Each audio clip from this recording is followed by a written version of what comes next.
Okay. You ready? Yeah, go. I'm so excited. Why aren't you as excited as I am? Because I'm chill, man. I'm tired. It's just been a whole weekend. Whatever. I let everybody know that you were coming. I'm happy to be But I here. gave them a hint. What did you sell them? I put our baby photo up. Oh, God. Oh, man. So hopefully y'all guessed it. But hello, my Front Burner tribe. Nikki Willis here with the Front Burner Podcast. And I have a special guest. I am pleased to announce that my twin brother is in the building. You're going to have to clap for yourself. Yeah, you're going to have to clap for yourself because I don't have an audience. We'll insert that later. Yeah, I found out how to do that, by the way. Okay. Yeah. Insert crowd effects. Yeah. Okay. Insert my theme music. I got theme music, though. I have my own theme music. Oh, but I have my own theme music. Oh, gosh. Anyway. I'm extra. So, guys, or gals, I should say. So my podcast is for mompreneurs looking to take their dreams and passions and side hustles off the back burner. So making their businesses and or their ministries, because I have women on here that are starting ministries, making them a priority. Okay. What about the fellas? Well, we on the back burner. Okay, we on the back burner. And those who support us. Oh, okay. I was about to say we on the back burner. No, you guys are not on the back burner. Our those of us who are married, no, our spouses aren't on the back burner. But that's the thing, though. It's about understanding how to prioritize your business as well as, raise your children, build your marriage, all that stuff. P.S. I am single. Go ahead. Yes. First of all, you are not going to be no thirst trap on my podcast. But yes, ladies, for those of you who are single, yes, he is single. No kids. So why the heck are you on here? Dang. Well, you are not a mom. That was the end of that interview. It was good. No kids. You're single. Actually, in the words of bring my car around. Whatever. In the words of Tabitha Brown, I'm bringing my twin on because that's my business.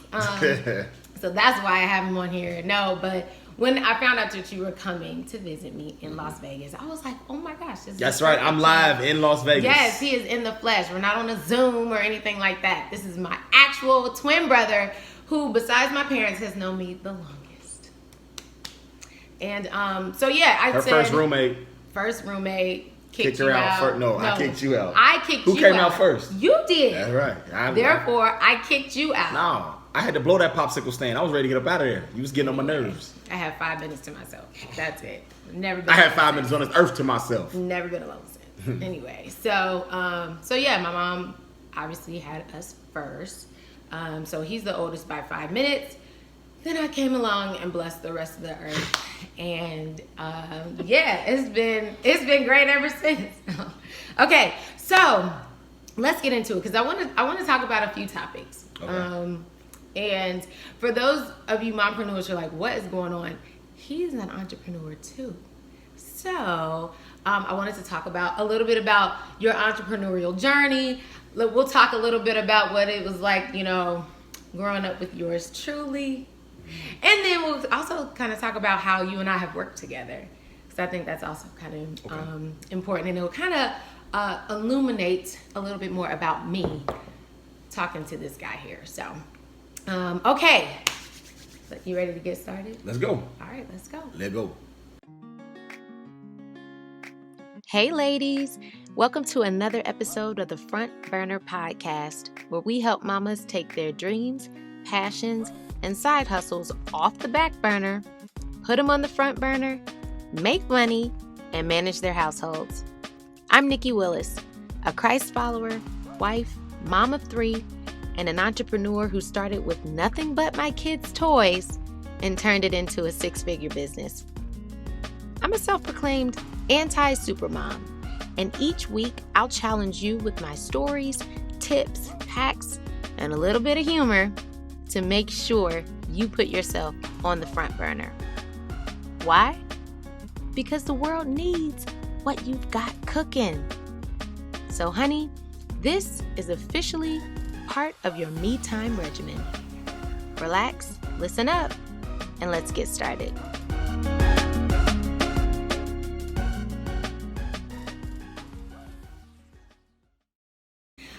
right, ladies. So here we go. Well, before we get started, I do want to tell you, make sure that you follow me on Instagram at Nikki Willis. Also, you can use the hashtag Front Burner Podcast. You can also use the hashtag Front Burner Tribe whenever you're talking about the Front Burner Podcast. Also, if you haven't done so, make sure you head over to Apple Podcasts and give me a review. I would love to know how you feel about the podcast and how it's blessing your life, and then screenshot it. Let me know that you did it so I can share that too. The more you review my podcast, the more Apple shares it with other ladies and entrepreneurs. So that's good stuff. Yeah, it's really good. So make sure you do that, and I think that's it. So yeah, let's get started. I'm gonna review this one. You don't review it? Because I'm gonna have to go back and watch it. Because your face is on here. Yeah, buddy. I'm gonna share it, man. Yeah. Well, yeah, then you better I'm share it with all my your, people. yeah, with all your peeps. Yeah. So that they know about me. Mm-hmm. Okay, so back to you, Brandon. Okay, so tell the ladies what you do. Okay. So the full scope of things. So I do still have a full-time job. I work for Duke Energy, which is the largest power company in the U.S. I work as an audiovisual project manager based out of their Midwest office in Cincinnati, Ohio. And basically my responsibilities there are designing and implementing their audiovisual technology, whether it's smart classrooms, video conferencing, audio conferencing, auditoriums, things of that nature, managing and troubleshooting those. On the side, I have my own production company, B. Smith Productions. We do everything from live events, concerts, consultations, installations, and recently, because of the pandemic and the COVID, we've picked up live streaming as a service. So we've actually been working with a lot of ministries on getting their live streaming technology up and rolling, giving them a lot of advice, letting them understand the technical side and the networking and IT side of things. So that's been very interesting, working with a lot of nonprofits and ministries on that. And also, I am a DJ. So I was actually out here in Vegas because I had my first Vegas show. I was a little bit smaller. He wasn't coming out here to visit me, y'all. That's basically what I'd like to put in there. He wasn't coming to visit me. It was for him. Okay, continue. So I stayed an extra day to come see her. So I did come visit her. Oh, that's so sweet. So I was out here. I was doing my first Vegas show. It was very interesting. You know, it was a little bit smaller, a little intimate, but nevertheless, it was Vegas. So I was excited to be out here. Still looking for more opportunities to be able to come out here in the future.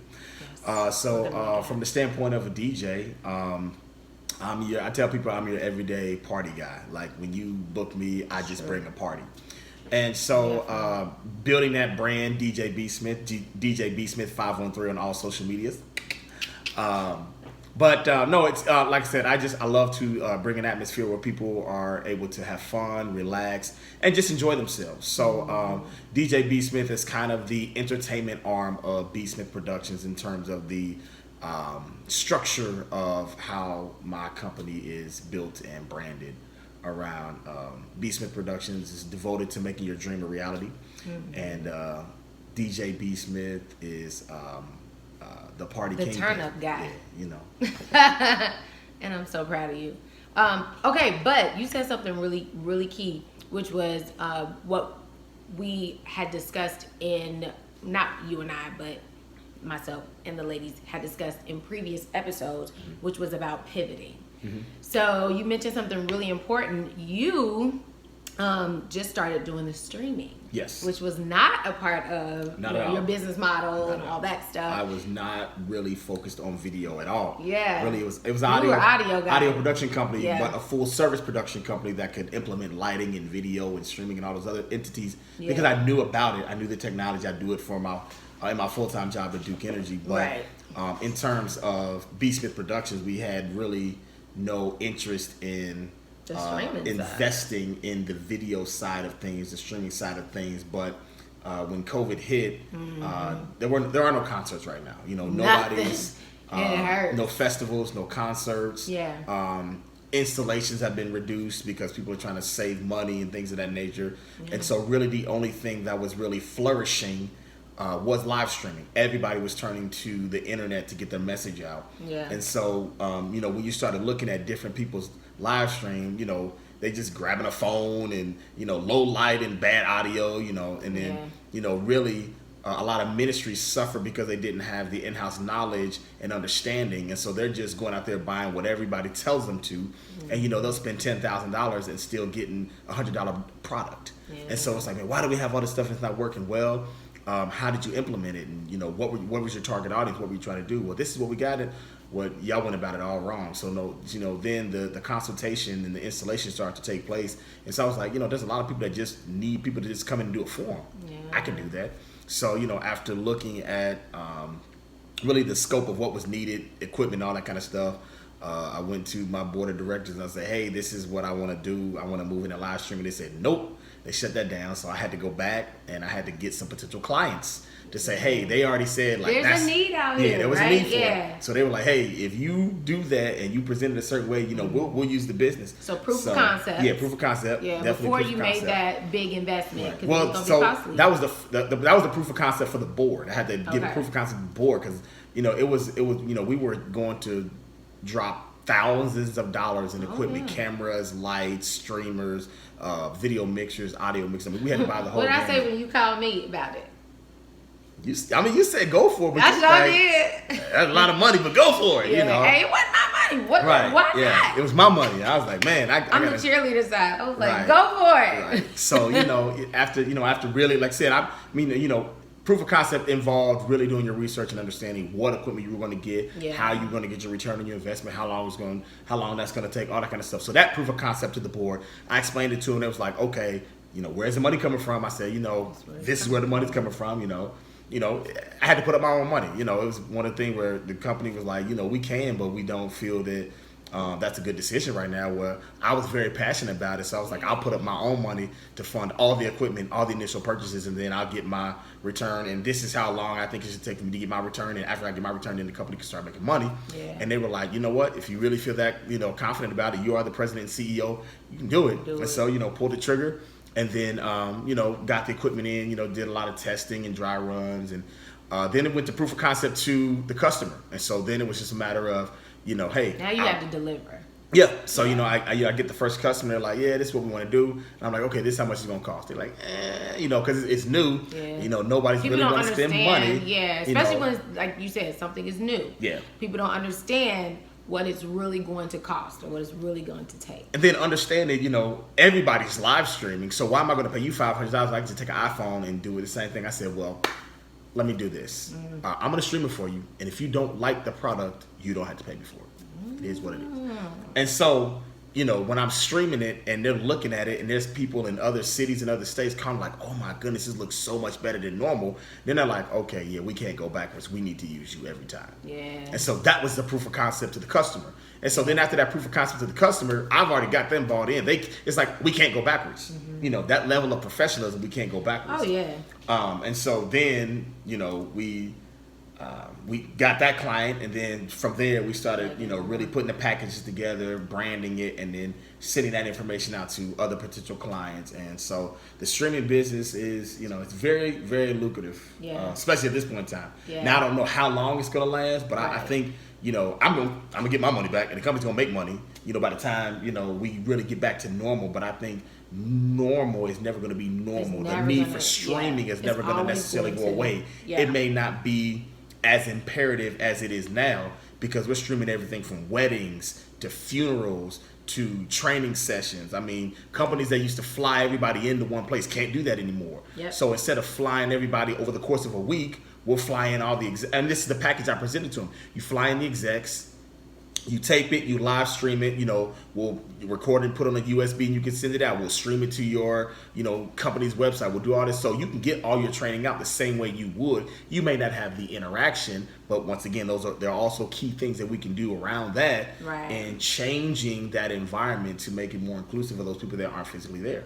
So, it was really a turning point, and we had to make that turning point real quickly because we had to jump into this being a small business and compete with the companies that have already been doing it. And, they're like, well, we've been here, but they can't service all the customers, and their price point can't service all the customers. Mm-hmm. And so understanding that, we are targeting a certain price point customer. Okay. Because we're not just trying to go for everybody. Because Well, we talked about that. Yeah, you can't just jump out there and Who's go for your everybody. ideal client? Right. Yeah. Yeah. We ain't going we're going after every top 100 company. No, we're not going to do that because they already have been doing this before. Yeah. Just maybe not as much. Right. So once again, is target customer base, and once we got that target customer base that knew, okay, this is how much it's going to cost, and they agree to pay it, boom, you got it. And then they just start spreading the word. And then, like I said, once you start getting those clients, when somebody says, well, let me see your work, I can send you 4 or 5 links of different events, from weddings to funerals to birthday parties to live concerts. I mean, we've done them all so far, and they've all been very successful. Good. So, also key, those receipts, right? Like, so you're like, I can send you a reel of, of all of my work. Yep. But it's also good, ladies, to get your testimonials. So when you have proven the concept, when you are, delivering above and beyond, go back and get the testimonials. Those testimonials will sell better than the actual product will, because you have people who are happy with what you're doing. They're happy with your work, and they want to share that. So testimonials and also references, because one of my key target audiences was funerals, because understanding the need of people wanting to get that closure. And it's like, well, I can't fly, I can't be there, but I want to get that closure. Yeah. So really linking up with the funeral home and saying, hey, I want to do this. And then once you get in with that funeral home and say, okay, what other funeral homes are you associated with? And if that manager can talk to this manager and say, hey,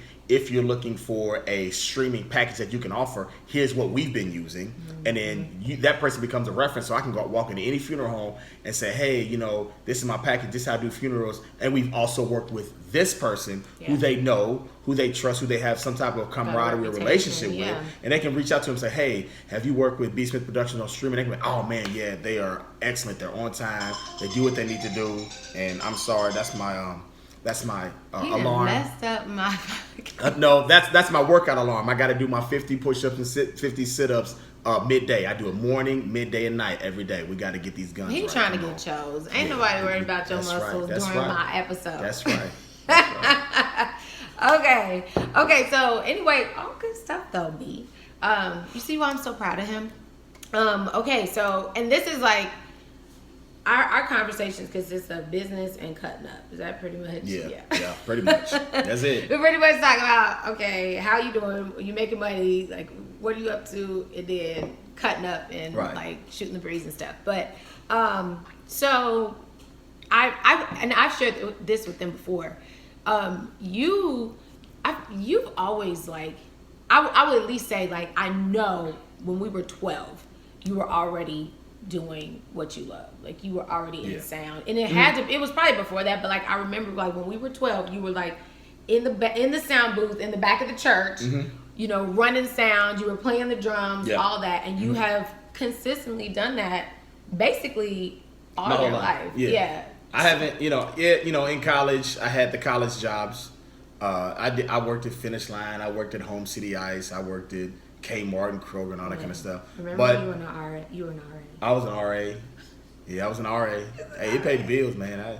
But I think after I stopped your music was louder than anybody else. Oh, yeah.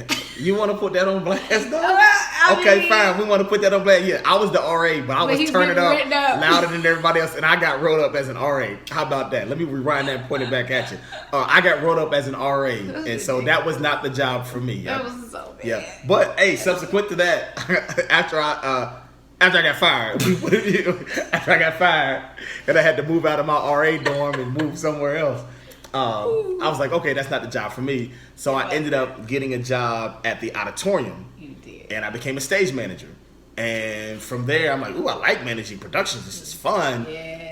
I got a lot of knowledge. I worked with a lot of people. I made a lot of different connections, got a lot of experience. And so in that, once again, from there, every job revolved around sound, production, music, whatever. So how did you feel about any job that you took that didn't revolve around that, like the odd and end jobs that you've done that didn't revolve around what your real passion was, what your where your talents lied? So how did you take that on? I mean, even thinking that far back, I would have to go back to like my sophomore year of college. So ever since my sophomore year in college is when I got hired on as a stagehand, and my junior year of college is when I got hired on as a stage manager. I was a stage manager for 2 years. So once I got hired on as a stage manager, I don't think I got him. Well, I did. I worked security at the mall. Oh yeah, yeah. You were top flight security there. Man, I had my flashlight, my mace, and my handcuffs, and never used any of them.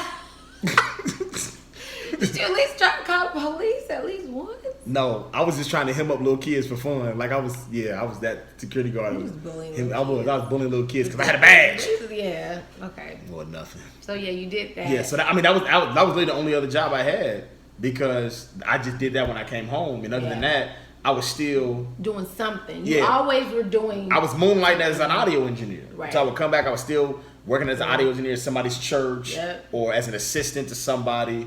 Because shout out to my man Bob Dewey in Athens, Ohio, who put me on as an audio engineer with his company while I was in college. And also, you worked at ATM Solutions. You did that job. Remember that job? I did do ATM Solutions. Okay. But don't worry about that. No, I did. Okay, so So after the security job, when I graduated from college, you did. I worked at ATM Solutions. But I was a technician for ATM Solutions, so I was on the technical side.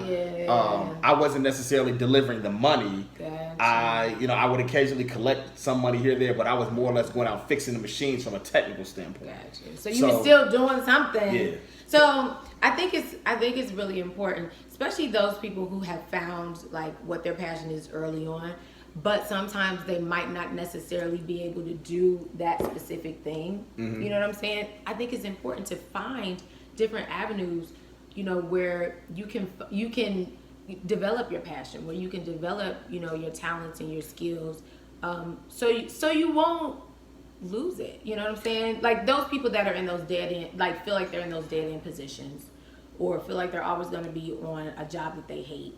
I think it's important to find things, I always talk about, you got your 9 to 5 or you got your 5 to 9. Do things outside of, something that maybe that you don't like, but maybe it's paying the bills.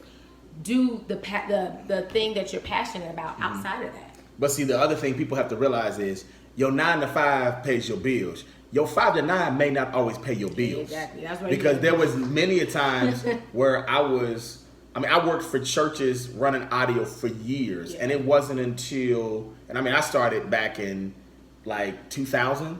Yeah. It wasn't until 2006, 2007 that I got my first paid position as an audio engineer in a church. Yeah. So for 6 years or so, my 5 to 9 was not making any money, but it was preparing me because a lot of people, you walking in, you don't have an experience anywhere trying to look at you. That's what you have to understand. Right. And that experience is always going to help you. And the experience may not always be paid, may not always be grand, and may not always be glorious. That's good. I've started off coiling cables. I started off running errands for everybody else. Now I'm the one sitting behind the board. Somebody else is rolling the cables. I just come in when everything's set up, run the concert, and go home. Yeah. I used to be the one 7 o'clock in the morning, hanging speakers and doing all that kind of stuff. Then the concert happens and come back and clean it up. Nope, I'm the one that comes in, sound check. All right, this is what we're gonna do that, do the concert, and I'm out. Yeah. But it took me years to get to that point. Some people never want to put in that work. Ooh. They never want to put that work in. They come out. You preach it. I know what I'm doing. I know how to do this. I know how to do that. If you really were that good, and it was really that easy, everybody would be doing it. So, people got to learn how to put in the work. Yeah. Like, even as a DJ, I started off DJing when I was in college. I was messing around with it. And it wasn't until I was outside of college, I was like, oh, this could be fun. Right. But, it took me years to perfect the craft and to perfect my style of DJing. Mm-hmm. And so now, I'm getting calls. I'm Florida, Tennessee, Vegas, Jamaica. And you still ain't taking me to Jamaica. California, Texas, Louisiana. I'm all over the place getting calls. You need me to coil? I can coil. You want me to coil some? I got people for that. I can coil wires I got in people for Jamaica. that. I got people for that. Okay. I got people for that. But you know, it took years Right. to get to that point. And here's the other thing: I never feel like I have arrived. Really? Never.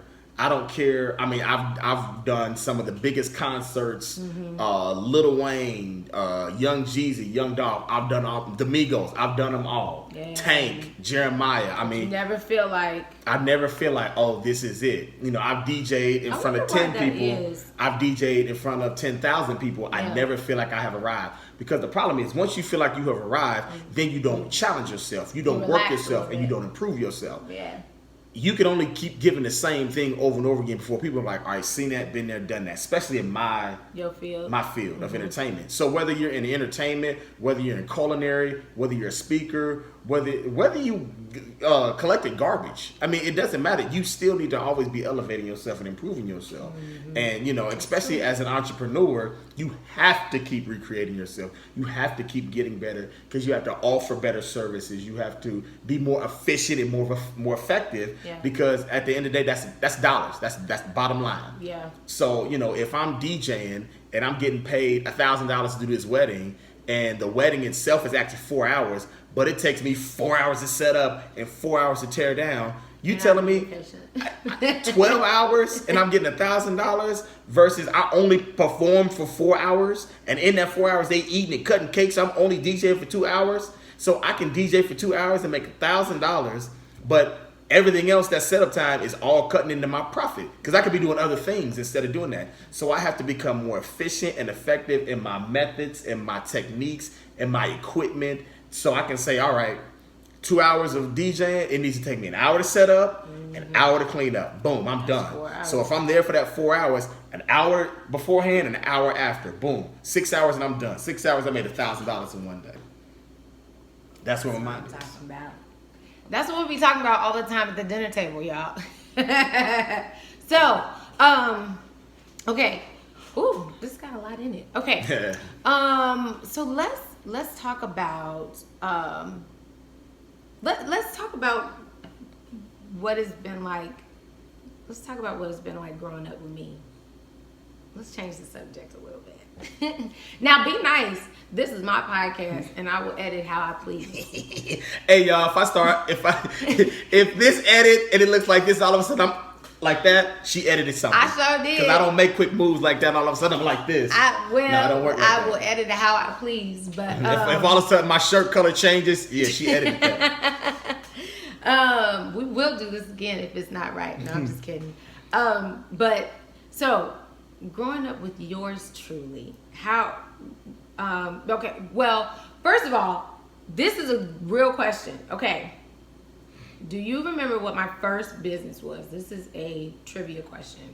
What was my first business? I don't know. You had a lot of them. Was it the Easy Bake Oven thing? No, I didn't do that though. See, my point exactly.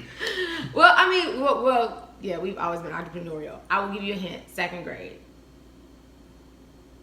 How do you remember? I don't remember. I don't remember 12th grade. That's 2nd grade. I don't. Real facts. Lord, You don't remember my first business was the Fragile crayons.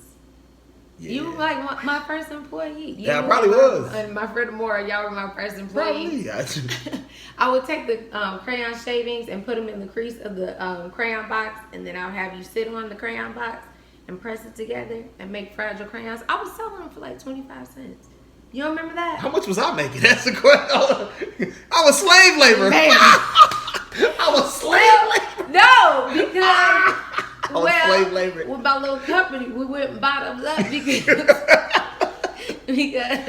Bad management. That's what happened. no, it was Bad management. It was a quality issue. My Fragile crayons broke, and It was a little too fragile. The kid wanted his 25 cents back. Dang, man. Yeah, and it broke. So it was a quality. But I told him, I was like, you didn't know the company's called Fragile Crayons. Like what? Anyway, they were really A real cute. They hustler were right like there. these It's little called Fragile multicolored- Crayon. You can't get me on that. Yeah. Don't break. But you know what? Because, I care about the customer experience. I did give that kid his money back. whack. So I had to shut it down. I had to shut it down. Without getting paid. Yes, you owe me like 13 cents or something, man. I probably do. I'm going to have to call my attorney. I probably do, but it's we coming after you. We suing you. By 13 cents plus his $1,000. We went belly up after that. But yeah, so you tell the people what it was like growing up with me. Like what age you want me to start at? Jesus. Oh my God. We ain't got that much time. Let me start high school. Let me go high school. Okay. Go ahead. I mean, it was always interesting. You know, we were very active in school and everything. Yeah. But I think me and you always clicked on a business mindset because we was always always talking about making money. Always hustling. How we gonna get this money? Like how we gonna get these coins? Like Boy. At the end of the day, we may fight, we may argue, we may disagree, but at the end of the day, are we getting these coins? Well, then we can agree on that. Yep. We can agree on that. Is it gonna make dollars? Is it gonna make dollars? It's gonna make sense. Come on, yeah. So it was always interesting because we could bounce ideas off of each other. Mm-hmm. So, you know, I was more of a hands-on type, and you were more of the business side of things, where I was like business paperwork and money and numbers and things. Where I was like, this is what we need to do. This is how it gets done. Like this is like I'm the hands. Yeah. You the brain. Let me just work this out, and you figure it all out up here and write it down and all that kind of stuff. Yeah. So, you know, over the course of that, it allowed us to progress into different business ventures that kind of cross paths. Yeah. And we worked together. We worked for each other. Yeah. We worked with each other. Yeah. And we made each other better because we could understand each other. Because like we're both very passionate individuals. And so when we're working, we're very passionate. We're very aggressive. You know, we're going after it. So, you know, we don't like slowful people. You know, we don't. So we get very energetic. Like, yo, you need to move. Come on, let's go. Yeah. And you know, you looking at our face. Why you gotta be mean? I ain't mean yet. Mean. Right. I'm not mean yet. Get it done. Let's go. Let's keep it moving. You're always just going like always. We talk like this. Hey, we gotta go. Hey, let's go. We have zero time. Zero time to waste. Let's go. It. I'm telling you, them fingers be snapping. Yeah, we the way we work together, and then like when we're working together, we are hardly ever nice to each other. We're enemies. We are at it. Just especially like when the other one is really the boss, and then you telling the other one what to do. It's like, well, I told you what I was doing. Let me do it my way. Well, get it done and hurry up. You know what? I'm going to quit it. I ain't going to work with you no more. Fine, quit after you get it done. I got time for this. I was threatening to quit. Or like, okay, I'm not going to work with you anymore. I'm tired of you talking to me like that. Well, get it done and I won't talk to you no more. But we like excellence. Yeah. You know, and we challenge each other to do better. Like, you know, if I'm not on my game, he's like, no, you got to, if he's not on his game, I'm like, nope, you got to. But we're able to cover each other, I think, too, because we know each other. Yeah. And we're like, okay, look, I can see this ahead of time. Let me tell you how, you know. And so I think it has been cool. What was one of your favorite events where you and I worked together? We did a show. We did an outdoor concert with Cameo. We had Cameo. Stylistics. It was an old school concert. Yes. Okay. And I was the production manager. They you know, hired me as a production team, so I brought in the sound. So I was working for him. Yeah, so she was working for me. All right.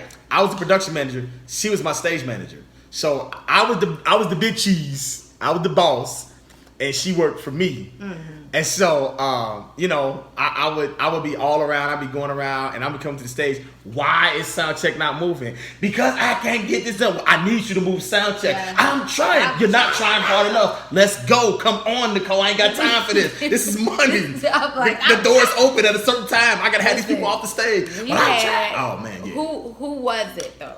Like we had a band member who had 14 cymbals. Oh yeah, Jonathan Moffett was playing drums for Cameo at that show. And now this man has played for Michael Jackson. And they made sure to tell us that. Sure we knew that, okay? But I'm like, can this man tell time? Is my question. I was like, I don't care if he played for Jesus. He needs to hurry up, put these cymbals on him. We ain't got all that. He tested every solitary cymbal for at least 10 minutes a piece. Cymbals sound, this cymbal is always going to sound like that every time you hit it.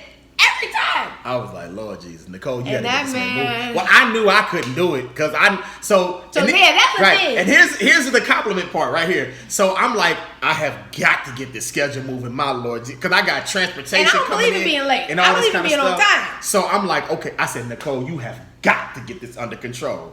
And I walk away. And then she goes, and next thing I know, we have music going and whatever. I knew I couldn't do it because I was gonna come in rough, tough, yelling, whatever. I knew she had I knew she had the soft skills to go up to this man and get him to do what she needed him to do for the betterment of everybody. Because everybody's kind of looking like, bro, are we gonna get this thing going at any point in time? So, but we got it back. I tell people, this is my stage manager. Anytime I've ever done a show, and we've done more shows than that. Anytime I've ever produced a show, I've always hired my sister as my stage manager. I flew you in for something. The winter thing. Yeah. That was fun. I do our third year. Yeah, I do a winter fest with one of the city's local municipalities in Cincinnati. And I produce their entire, lighting. They do lighting everywhere, the stage, And then 1 year, the first year I did it myself. The second year I brought her in as an MC because I didn't want to MC. I had another show that I had to do, so I had to find somebody. So I did the first half. She did the second half. And the lady called me back like, this MC is just amazing. And I was like, I said, no, she's really good. I mean, we got to have her back. People kept asking me what a radio is. They thought she was like a radio station or she. I was like, this is my sister. I mean, she walking around doing interviews. She's like, Brady, you got a wireless microphone? Here you go. She like, where can this thing go? Experience. Anywhere on the property. She's like, you ain't gotta tell me that. Listen, we were Sneaky on Willis here. I'm over here in the corner, guys. They looking at the stage like, where's she marshmallows. We were making little tattoos with the kids. Yep. I mean, it's about the experience. And it was that, like I said, I knew she can get the job done. I was like, if I need an MC, who am I gonna call? Call her because I know she can do it. Yeah. So we always have had that working relationship. Yeah. We know each other's strengths and weaknesses. Yeah. We'll go at it, whatever. But in going at it, we always maintain a level of professional respect. Like we may get on each other's nerves, but there's always a level of professional respect. And so, like I said, that's my stage manager. I literally, she was in Vegas this past year. I flew her in. I said, send me your requirements, and I'm flying you in, and I need you for these 2 days on this weekend. Yeah. And once again, she knocked it out the park. So, from a business standpoint, it was worth the money. Like I could have got anybody locally, whatever, but I knew that if I had to go somewhere else and deal with something, she could manage it, host it, and work with it, whatever technician I left there versus, okay, Tech, I need you to do this. And okay, MC, I need you. No, hey, Nicole, I got to roll. Handle this. She's like, I got you, big. Come back when it's time to tear everything down. Yeah. So like I said, from a business standpoint, we've always been able to work together and have each other's back. Mm-hmm. Like I said, you're producing shows, there's a lot on the line. Really reputation, money, time, promoters down your back, big money. And you only get to do it once. That's the other thing. It's got to be done right. It's got to be done correctly. So when you've made all this, you've invested all this money, and you've planned all this stuff, you have all these people coming, you want somebody there that will press go for you. Yeah. And that's what I've been doing for, forever. Mm-hmm. I think one of my favorite events was the Les Brown event. When we brought in Les Brown. Oh, for Duke Energy. Yeah, I remember that. Yeah, that was Energy, fun. They had It was for the their African American Forum. African American Network. Yeah. And so they talked to you first, and you was like, I know the person. I know a good booking agent. Yeah. So I'm like, that was when I learned to shoot my shot. Yeah. To really shoot my shot. Mr. Brown didn't know me, and if you guys don't know who Les Brown is, he is one of the top speakers in the world. Top motivational speakers. Top motivational speakers in the entire world. Comes with a pretty penny too. But I called him up, I shot my shot, and when I tell you, I would not. That's why I got the nickname Pitbull just for a reason. Like, I don't let go, okay? So I was not gonna take no for an answer. Sir, you are coming. I don't want anybody else. No, I don't want your, sidekick, nothing. I need you there. And then so he came, and we made it a really nice, like, intimate event where people were literally able to go up and shake his hand and take pictures, and that was so incredible. And you and I worked together on that. Yep, I took care of the production side. She, took care of everything else. All the logistics and things like that. Yeah. And that event is still talked about in Cincinnati. And so I love that. That was one of my favorites. So as an entrepreneur, you got to always make sure you got yourself a strong team, because you can't do things by yourself. If you're really going to be a true boss, an entrepreneur, you need people that will do what you need them to do. Right. Not what you want them to do, but what you need them to do. Yeah. And you can't have a bunch of yes men. Yeah, you can't. That is not your team. No. You cannot. If I did everything he wanted me to do, it would be a mess. It's vice versa. If he did everything I wanted him to do, it would be a hot mess. You have to have people that will challenge you, that will say, no, that doesn't work. Here's why you need to change it. And you, as the boss, need to be okay with people that challenge you, right? Because if they're really on your team, they always have your best interest in mind. Yep. And so that's why it's critical to have an excellent team of people around you. And you don't need a lot. You just need key people that you can call up and be like, yo, this is my idea. And they'll either shoot you down, or they would say, look, I got your back. Let's go for it. Yeah. I mean, like I said, there's been plenty of decisions that I thought were great. And I was like, man, we got to do X, Y, Z. No, we don't. That sucks. That's not. Oh, that was a great idea. It actually sucks. Nope. I'm going to do it anyway. Bad idea. So yeah, like I said, as an entrepreneur, you gotta have your team. Because if you think about it, these big CEO, think about the mindset and the structure of a big company. You got the CEO, then that CEO has an admin, has a this, has a that, has a that. Yeah. That's his team. He has a board. He has, CFOs. He has COOs. All these other people are his team to help him make these decisions. So you, as a CEO of your company, don't just think of it as, oh, this is just me making all these decisions. No, you need to get people that you can trust, that believe in your vision, that believe in your business, and that wants to see it grow. And they don't want to take anything from it. They just want to impart into it. Right. And as they impart into it, and as your business grows, then that's when you'll be able to get boards and employees and things of that nature. Yeah. But don't think just because you're a small business, you can't have that big business frame and structure. Yeah. Because like I spoke to you earlier on this thing, I said I have a board of directors that I report to in terms of making capital purchases. I have capital purchases and I have O&M expenses. O&M expenses are my everyday expenses that I don't have to ask anybody to spend any money on. Yeah. But there is a point in time where if I want to spend a certain amount of money, it's called a capital purchase. Yep. And if it's a capital purchase, I can't spend that amount of money without getting approval from my board. My board is the people that I trust. I go to those people, the board convenes, we have a consensus, and then boom, they let me know. Now, at the end of the day, I'm the president and CEO of the company. I can do whatever I want to do. But I understand the business model. It's not wise to do that. I understand the business model. And so, once I got to the point where I was making some really good money, and I wanted to make sure I didn't blow through that money. I wanted to make sure I was investing that money wisely, not just buying all this equipment and everything. Every time I get, I got $5,000 on this event, I'm going to go buy this. No, you need to sit on that money for a while, because you got another event that you're going to front $25,000 to pay everybody up front, and you don't want to have to come out of pocket on that stuff. Right. So it's like, when you start growing your business, you're going to get to a point where you have to get that big company structure and implement it, even if you don't have those people as employees, or they may not have anything to do with the company, but they will be the people that will listen to you, understand your vision, and then help you implement that vision, or help you execute that vision, or help you not execute that vision because it's not what you need to do at the time. Right. So good. All right, y'all. Again, get a team. Not a team full of yes men. Get a team that has your back, that has experience. That has experience. Yeah, they need to know, and it could be a variety of people, yes, because I have people on my board that had nothing to do with entertainment or event childcare or events, period, but they understood money. Right. You know what I'm saying? Or they understood logistics and what I'm trying to do. So yeah, that's key. I've said this before. You can't do it alone. I don't believe in self-made millionaires, period. Because a successful entrepreneur or a successful businessman or businesswoman, what makes them successful is that they understand how to leverage the strengths of the people around them. They know, when to ask for help. They know when it's, when to get people's advice. They also know to have other people around them that are not where they are, so that they can pull them up, so that they can help them.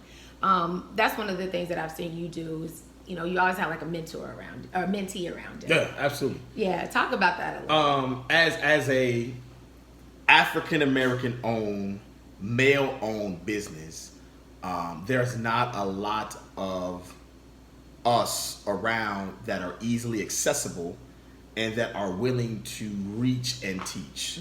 So one of my key things that I like to do with my company is always look for my replacement, the next me.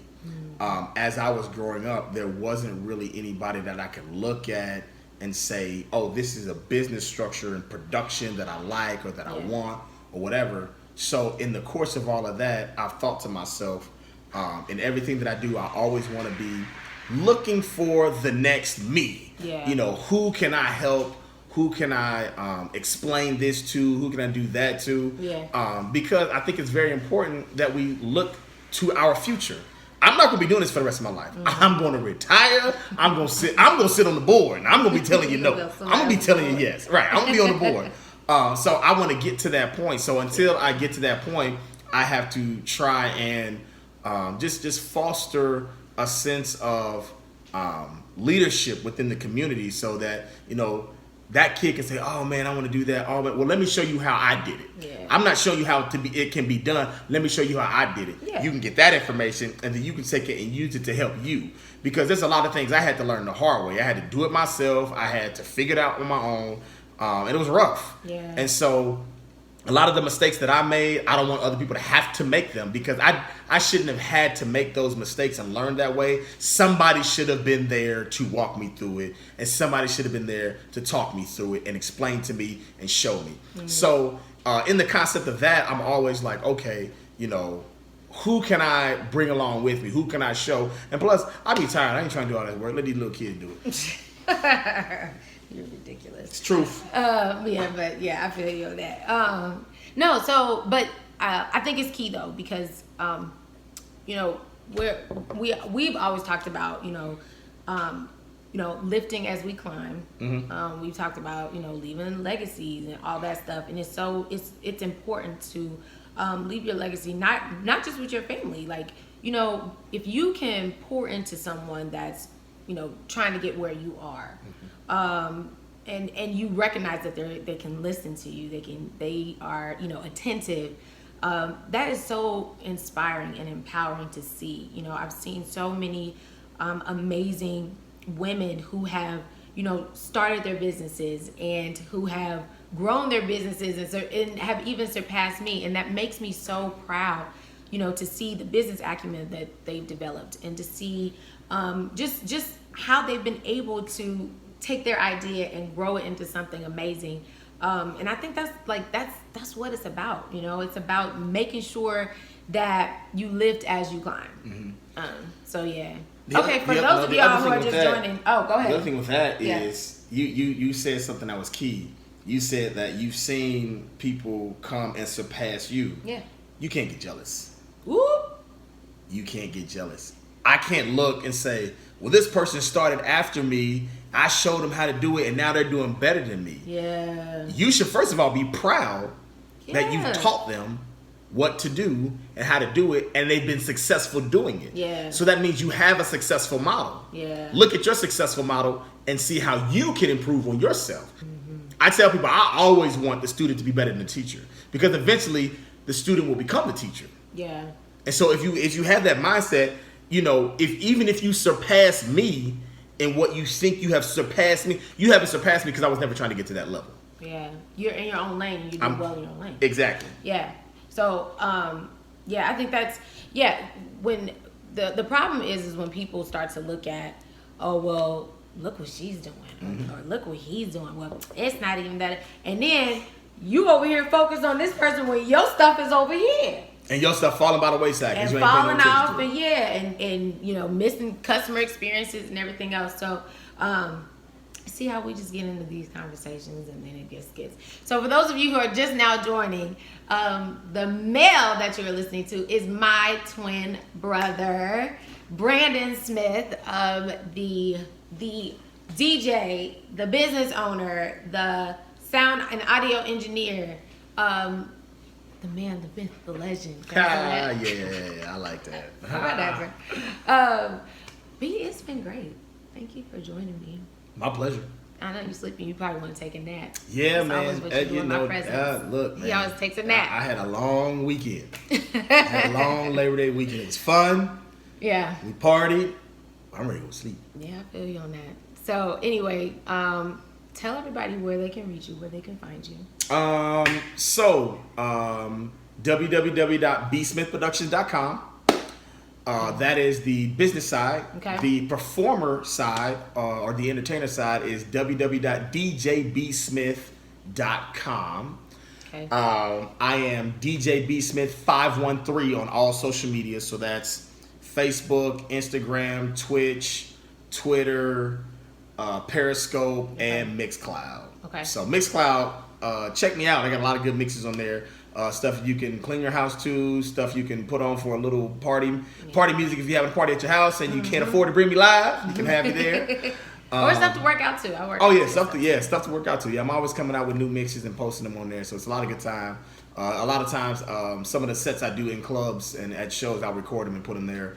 If I don't do a lot of talking on them, Pre-TGIF mix every Thursday. DJ B Smith 513. Yeah, I always like to share those. 7 p.m. Eastern Standard Time. Yeah, that's 4 p.m. Pacific for us over here. Sorry.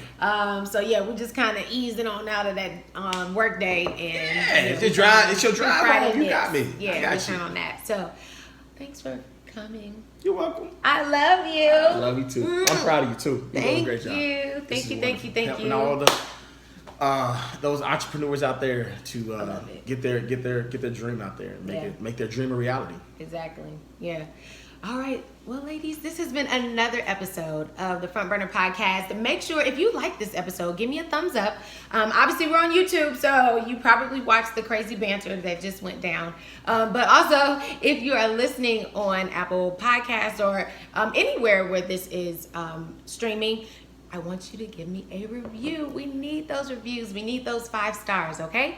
Thank you so much for joining me. Make sure you can head over to niccywillis.com. That's NICCIWILLIS. You can see all the new things that I've got going on. Also, if you want to go a little bit deeper, I do have a Facebook group. It is the Front Burner Tribe. So you can go to Facebook. You can search the Front Burner Tribe Facebook group and join that, ladies. That's for my ladies. That's for my mompreneurs. Sorry, you're not invited to that one. But we can share ideas. I'll be going live in there later this week, so you can join me there as well. And you need to have me DJ in your group. Sorry. Just had to say that was a shameless plug. That might be edited out. But anyway, but have a great week. I will see you ladies in the tribe a little bit later this week. Take care. Bye.